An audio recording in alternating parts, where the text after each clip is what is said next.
Salve, salve pessoal, tudo beleza? Quarta-feira, pós-GP de Abu Dhabi de Fórmula 1, encerramento da temporada 2022. Ontem a gente teve os testes de pós-temporada também em Abu Dhabi no circuito de Yas Marina e hoje tivemos a confirmação de Daniel Ricciardo como terceiro piloto e reserva da Red Bull para a próxima temporada da Fórmula 1. A gente vai tratar da situação do Ricciardo na equipe, como isso impacta também o Sérgio Pérez, piloto mexicano da Red Bull, e claro, abordar um pouquinho a carreira do australiano, que já vai aí para um novo estágio, digamos, na sua trajetória na categoria. Esse não tão interessante, mas, claro, o objetivo do Ricciardo eventualmente é voltar à titularidade. Isa, antes de tudo, eu queria que você falasse um pouquinho da notícia que a gente teve nessa quarta-feira e, claro, também a questão do que está por trás dessa opção do Ricciardo de ser reserva, porque, segundo o Concer, teve inclusive a possibilidade de negociar com equipes menores para ser titular no ano que vem. É isso mesmo, então a notícia saiu hoje, mas na verdade o Marco ele já tinha dado um spoiler, né? Ele que não aguenta ficar com a boquinha dele fechada em determinados assuntos, mas hoje teve a confirmação, o Christian Horner também até postou no seu próprio Instagram o vídeo. Aparentemente foi gravado em Abu Dhabi, porque eles, pelo que a gente pode ver pelo paddock, é bem parecido com tudo que a gente vê em Yas Marina, mas é isso, ele foi confirmado como terceiro piloto, mas tem algumas ressalvas nessa função nova. Ele não necessariamente será o terceiro piloto que vai estar nas 24 corridas ao longo do próximo ano para substituir ou Verstappen ou Pérez, caso precise. Isso vai ser feito pelo Liam Lawson, então os dois vão dividir essa função de reserva, e aí o Daniel Ricciardo ele vai para a Red Bull para ser esse piloto que vai ajudar no desenvolvimento do carro, a melhorar o carro para os dois titulares, vai fazer bastante trabalho de simulador, o que para ele historicamente não é uma coisa que ele tem o costume de fazer, ele precisou fazer isso na McLaren inclusive, e agora ele vai ter essa função. E ele vai participar também, e eu acho que aí é onde entra a maior parte do contrato dele nas funções comerciais da Red Bull. Por ele ser, né, como todo mundo sabe, muito carismático, então a Red Bull ganha muito com isso, principalmente com os parceiros, e aí essa é a função dele. Ele vai estar em algumas corridas, mas ele não vai estar dentro do carro, não vai estar assumindo um cockpit para poder estar na pista em 2023, propriamente falando. E tendo em vista justamente esse foco do novo período do Ricciardo com a Red Bull, né, que é mais promocional, marketing, a gente sabe o quão importante isso é na Fórmula 1, em especial para uma equipe como a própria Red Bull. Quanto que dá para colocar essa chegada, volta, enfim, do Ricciardo à Red Bull como um fator que ameaça o Sérgio Pérez na equipe? O que você acha, Isa? É interessante porque o timing que isso aconteceu, ele foi muito particular, porque veio exatamente depois da briga dos dois no caso, o Verstappen e Pérez em Interlagos, que claramente deixou a relação deles bastante conturbada. Não, a gente pôde ver, até mesmo na própria salinha ali do pódio depois de Abu Dhabi, que eles não estavam tão confortáveis assim um com o outro.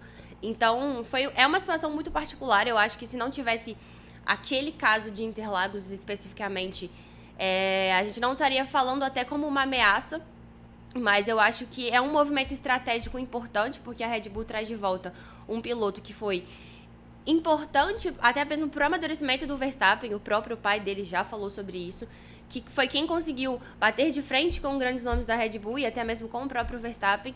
Então, de qualquer forma, ele aparece como uma sombra para o Pérez. O Pérez, ele na cabeça dele, por mais que ele tenha um contrato garantido, mas na Fórmula 1, contratos nem sempre são respeitados, ele vai ter um piloto ali no cangote dele, que é muito querido pelos próprios grandes chefões, o Christian Horner e o Helmut Marko gostam bastante do Daniel Ricciardo, e é um cara que teve uma grande passagem pela equipe e tem um apreço muito grande lá dentro. Então, por mais que todo mundo ao redor fale que não, mas é uma ameaça de qualquer forma, porque ele vai estar lá dentro do ambiente, ele vai estar ajudando o Pérez de certa forma, porque ele vai estar ali para trabalhar com o desenvolvimento para ele conseguir o melhor dentro da pista, porque ele é o titular, mas ele é uma sombra sim.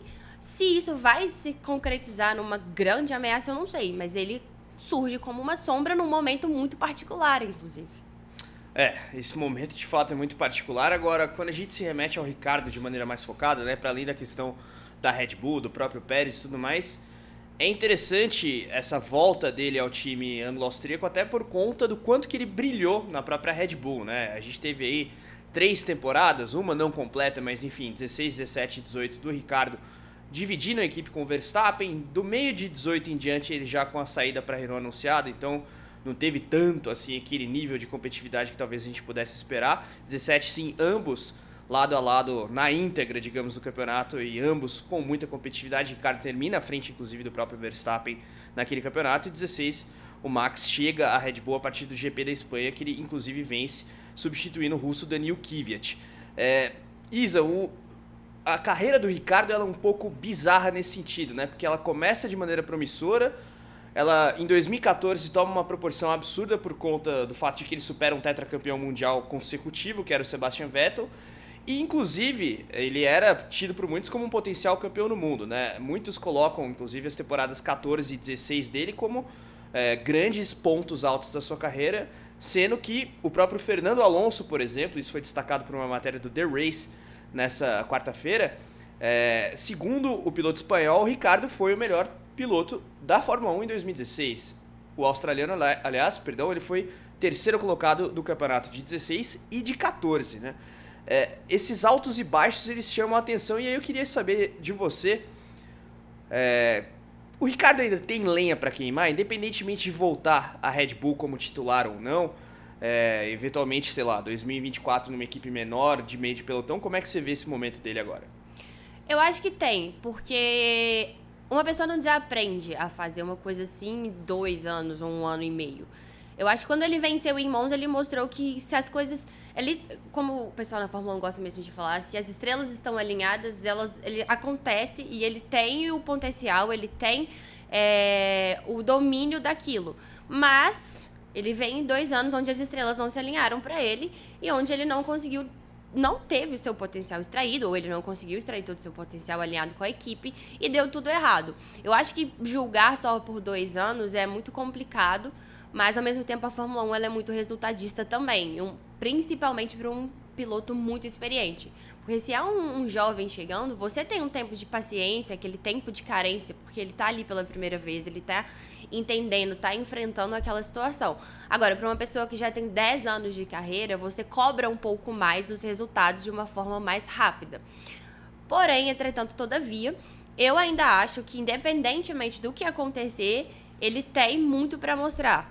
Porque por muito tempo ele sempre teve... E aí é o que entra o mais curioso, porque ele é lembrado sempre entre os nomes dos grandes, sempre entre os nomes dos campeões, mesmo nunca sendo um campeão de verdade, nunca tendo conseguido terminar em primeiro lugar no campeonato.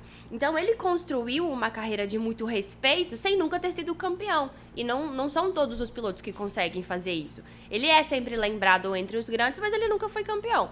Então ele passa por um momento onde todo esse prestígio é colocado em xeque, onde todo o talento dele é colocado em xeque, e aí ele dá um passo atrás para tentar voltar a mostrar que ele tem sim muito a oferecer ainda para a categoria. E eu acho que é uma estratégia inteligente, até porque ele teve oportunidades de correr o ano que vem pela Haas ou até mesmo pela Williams. Eu acho que a mais forte foi pela Haas, e ele não quis, ele recusou. Primeiro porque ele alegou que está psicologicamente incapaz de fazer isso, e aí não só de correr, mas também de entrar na rotina de viajar bastante, são 24 corridas, é desgastante. Então ele alegou que está psicologicamente e fisicamente incapaz. Ele disse que nesses 2 anos ele não conseguiu manter o peso ideal que ele precisa, estava sofrendo bastante fisicamente e muito puxado pelo psicológico, porque obviamente uma coisa puxa a outra. Então eu acho que ele vai tirar esse ano, e aí as pessoas também precisam entender, e muita gente às vezes até questiona, porque foi uma escolha. Ele tinha proposta para correr, mas ele não quis. Ele deixou bem claro que ele não quis correr em 2023. Então ele dá espaço para trás para se recuperar, para em 2024 ele voltar à ativa, e aí a gente vai entender se realmente ele já deu, aí realmente não tem mais o momento, até aí eu nem falo assim o auge, porque pra mim eu acho que o auge foi 2014, 2016, mas pra entender se pelo menos ainda há uma regularidade, se há uma entrega tipo o Alonso, por exemplo.